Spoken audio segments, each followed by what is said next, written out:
গহনা পরিহিতা অন্ধকার রাত্রিতে চলবে। উনি বলেছিলেন সারা থেকে হাতে মাউতে যাবে, তার চোরের ভয় থাকবে না, হাইজ্যাকের ভয় থাকবে না, লুণ্ঠনের ভয় থাকবে না, জিনার ভয় থাকবে না, কোনো ভয় বলতে কোনো কিছু থাকবে না। ভয় থাকবে একমাত্র আল্লাহর ভয়। এখানে আল্লাহ রাসূল আসলে বুঝাতে চাইছেন সেই সমাজ উপহার দেবেন আল্লাহ রাব্বুল আলামিন। সেই সমাজে কোনো লম্পট বদমাইশ, কোনো জালেম সেই সমাজে তার ওই জুলমের হাত, ওই কালো হাত দুর্বল করে ফেলা হবে। ওই কালো হাত যাতে জুলুম না করতে পারে, ডাকাতি না করতে পারে, চুরি না করতে পারেন, চাঁদাবাজি না করতে পারে।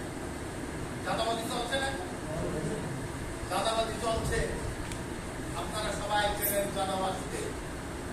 তারা যদি আবার ক্ষমতায় আসে, ঠিক যেভাবে চাঁদাবাজি করছে তার সেই কত গুণ বৃদ্ধি পাবে তার নাই ভালো।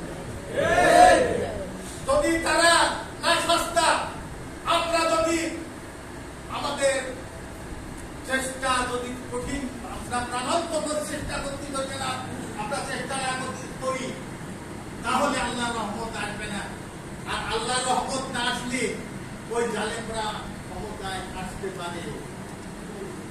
ক্ষমতায় আসলে আপনারা যেভাবে জ্বালাতন ভোগ করেছেন, আমি সময় ঠিক ওইভাবে জ্বালাতন ভোগ আপনাদের আমাদের করতে হবে।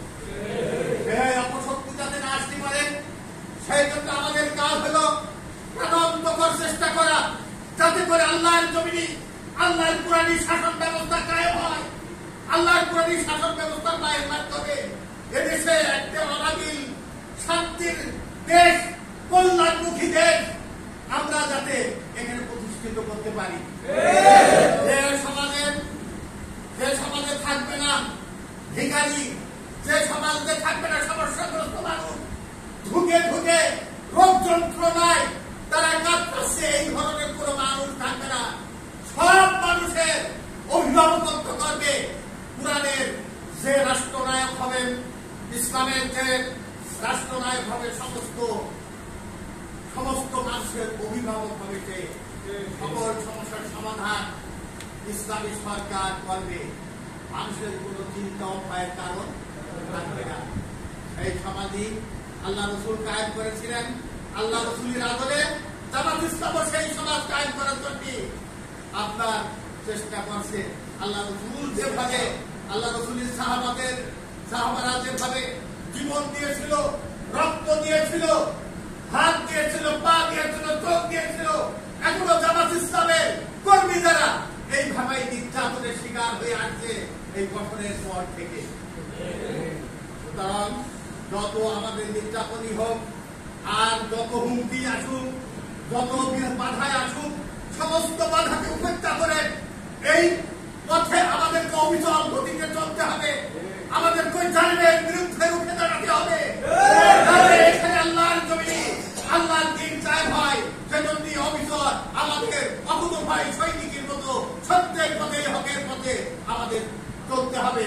যদি আমরা চলি, আল্লাহ রহমত আসলে নিশ্চিত এখানে সেই অনাবিল শান্তির, সেই কল্যাণমুখী, সেই কুরআনের সমাজ এখানে কায়েম হবে, যে সমাজের সমস্ত মানুষ, হিন্দু, বৌদ্ধ, খ্রিস্টান, মুসলমান সবাই অনাবিল শান্তিতে সেই সমাজে বসবাস করতে পারবে। সেই সমাজ কায়েম করার জন্য আমরা এখানে দাঁড়িয়ে তারা আল্লাহর কর্মী। আমরা আমাদের আপ্রাণ চেষ্টা, আমাদের সেই সমাজকে আনার জন্য চেষ্টা করতে হবে। যদি না করি তাহলে আমরা এহকাল পরকাল দুই কালে ব্যর্থ হব। আমরা যদি অক্লান্ত পরিশ্রম করি, চেষ্টা চালাই, আমরা এহকালে যদি সেই রাষ্ট্র প্রতিষ্ঠিত হয়, অনাবিল শান্তি রাষ্ট্র প্রতিষ্ঠিত হয়, সবাই সুখী থাকবে। আর আমরা যারা এই পথে এই কল্যাণমুখী রাষ্ট্র, কোরআনের রাষ্ট্র তৈরি করার জন্য যারা চেষ্টা করবো, কাল কিয়ামতের ময়দানে আল্লাহ আমাদের প্রতি সন্তুষ্ট হয়ে আমাদেরকে মুক্তি দেবেন। তার সৃষ্টির সর্বশ্রেষ্ঠ সৃষ্টি জান্নাত আমাদেরকে উপহার হিসেবে সেই কল্যাণের পথ, সেই মুক্তির পথে আমাদের অভিসরণ করতে হবে। আল্লাহ আমাদের সবাইকে তৌফিক দিক, যাতে আমরা ওই কল্যাণের পথে আমরা অকুতোভয় সৈনিকের মতো চলতে পারি। আল্লাহর কাছে আমরা সাহায্য চাই। আমাদের অভিভাবক, আমাদের গার্জিয়ান হলেন আল্লাহ। আল্লাহকে পাশে রেখে, আল্লাহকে অভিভাবককে পাশে রেখে এই সত্যের পথে আমাদেরকে অভিভাবক চলা চলতে হবে। এই আল্লাহর কাছে এই তাফিক চাই, এই আশাবাদ ব্যক্ত করে আমি সবাই সুস্বাস্থ্য কামনা করে সবাই প্রতিজ্ঞ আছে।